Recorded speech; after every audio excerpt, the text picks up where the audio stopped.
welcome to LifeTalk. I'm Mark Crutcher.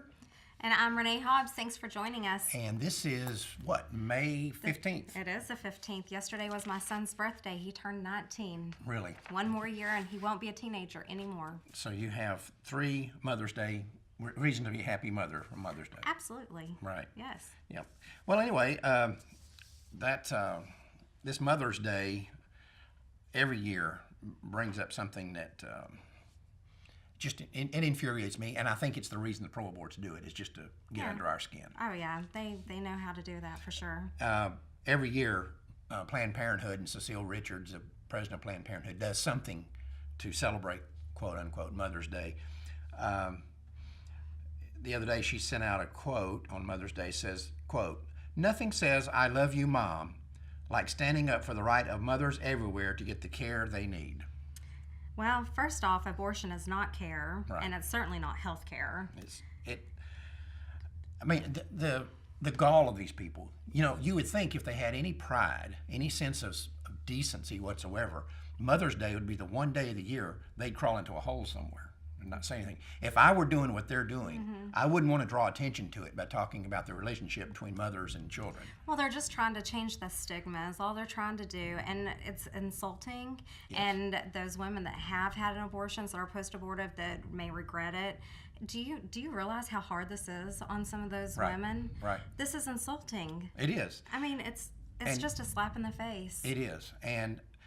But what you have to remember is, we've talked about this before, our last Life Talk that we did Friday, we talked about the fact that these people fall into 3 categories. They're either hopelessly stupid if they don't believe the unborn child's a living human being, or they're mentally unstable, which is what I think the vast majority of them are, or they're just pure evil.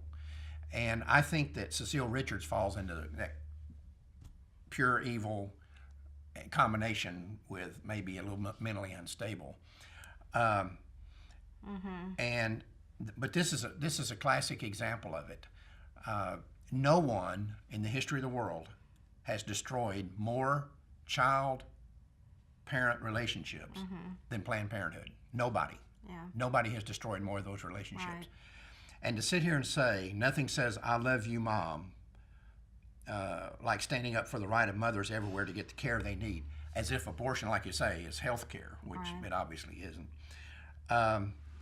It's a testament to what I said before, that these people are mentally unstable and they are evil. And Right. Cecile Richards is as evil a person as I've ever seen.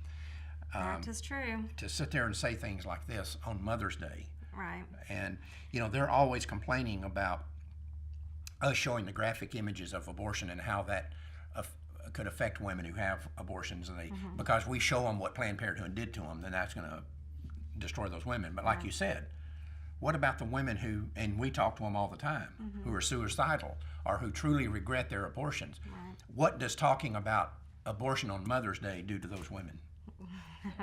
It's a stab in the heart. That's what it is. It's a knife, painful, yes. and just reminds them every year of They think about that baby. what happened. They think about that baby. Yeah. And one thing that's interesting about that particular issue is, and you've seen this on some of the calls that you've taken with me on talking to these women that are post-aborted. It is astonishing the number of women who have abortions that know either the due date of their baby, or they remember years later the date they had the abortion. Right. Right? Right. Now, you might say, well, it was a pretty big deal in their life, so they remember it. But you've had surgeries and medical procedures and stuff years ago that you don't remember the date of. Right. No. And the question here is, why would a woman know the due date of her baby that she aborted? It's because she's thinking about that baby. It's very impactful in her life. Right. And almost every one of these women that I've ever dealt with, and I've dealt with thousands of them over the years that have called in that were either injured, or I've talked to survivors of women that were killed having their safe legal abortions. And it is one of the things that's always stunned me, and I told you about it when you first came to work here, the number of these women that can tell you the due date of their baby. That is amazing. So they're obviously thinking about them, and they're thinking about them as babies. Right. Well, women have this crazy, not crazy, but they remember dates in general anyways of their first boyfriend. Oh, yeah. They just kind of keep up with all of that fun stuff. I know about that, but still. Yeah, I know. This is a little bit different. Yes, I go through this every once in a while. My wife, that I've been married to for 46 years, right? And she'll say, do you remember what today is? No. Yeah. Well, you remember when we broke up and we didn't see each other for 3 months? This is the date you called me back. And you don't remember? Right. No, I don't remember. Why would I remember that? That was 50 years ago. Why am I? Because it's important. No, it's not important. We do remember it. It's astonishing. Yeah. And she's even been mad at me sometimes. She said, this is the date You that I don't found. remember, do you? That you were going out with so-and-so, you know. Holy mackerel. Erase that one from your memory, right? Is there a statute of limitations on all this nonsense? I mean, will I ever outgrow it after I've been married to the woman for 46 years? Absolutely not. Don't even try. So you're taking up for her? Absolutely. Yeah, as women, then we kind of stick together, Yeah, in this office, they stick together, believe me. And I'm the only male in the office, so you know what kind of we have fun with him. Yeah, what problems I have to solve. But and my wife is one of them. But she will remember that stuff. But the fact is, if a woman's thinking about having an abortion, why would she even sit and calculate when her due date is? Why would she even calculate that? I can almost see them remembering the date of the abortion. Right. But why would they calculate the due date? And it's because they understand that there's something special about that date. That was the date they were going to have their baby in their arms. Right. Instead, that baby wound up in a dumpster. Well, yeah, and then and to help women to process the abortion, the death of their child. You know, they do have funerals, and they do have a grieving process for that on that due date. Yep, that's right. So. And we very often see, especially in the malpractice cases that we've worked in, that women will have traumatic events in their lives. Sometimes they'll be self-destructive. They'll abuse themselves, and very often they do it on what we call an anniversary date, either the anniversary of the abortion or the anniversary of the due date of the baby. We see that being relatively common. Anyway, all this speaks to something that I want to make a point with the audience about on LifeTalk. We're in the process of converting LifeTalk over from our DVD format that we've been doing since 1999. And we're going to continue to offer the DVDs to the people who are subscribers.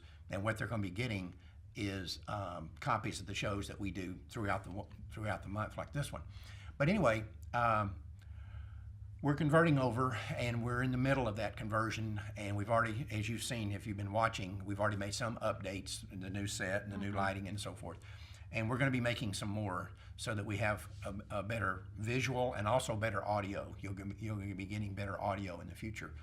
And we're in the process of doing that right now.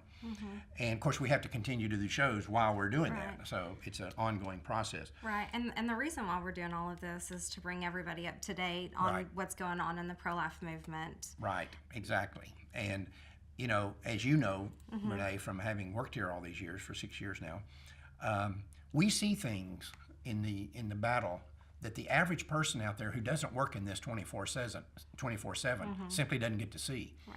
And not only that, but Life Dynamics sees things because of the nature of the stuff that we do, the undercover work and the malpractice stuff and all the other things that we do.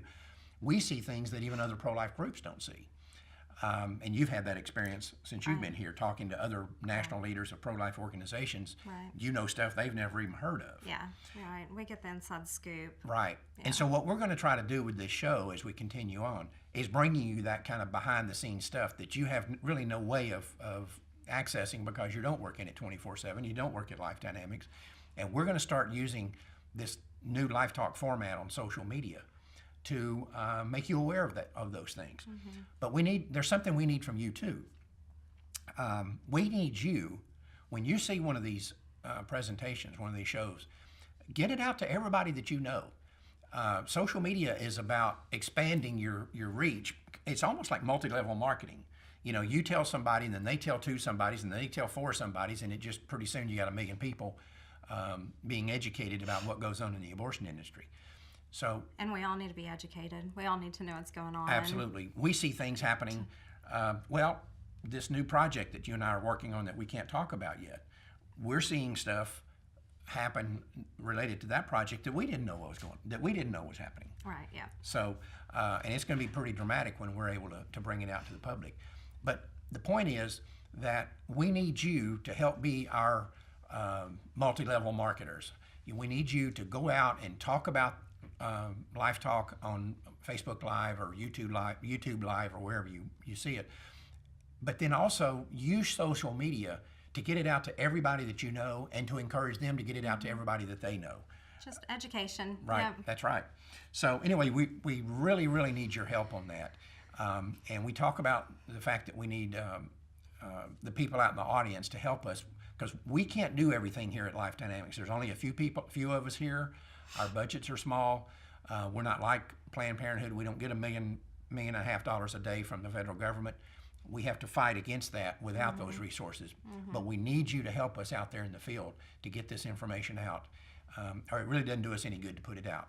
Right. So anyway, that's what we got for today. Yep. And if you have anything that you would like us to talk about, any suggestions or comments, just let us know. We would love to talk about those things if you're unclear about anything out there. Right. So, if you've got an idea for a subject that you'd like to see us cover, let Renee know. Yep. And you can email Renee at renee@prolifeamerica.com, or you can reach her on social media as well. But she's the gatekeeper on all this stuff. If you don't let her know, I won't know about it. Anyway, that's all the time we have. Until next time, remember, Life Dynamics is not here to put up a good fight. We're here to win, because winning is how the killing stops. We'll see you next time.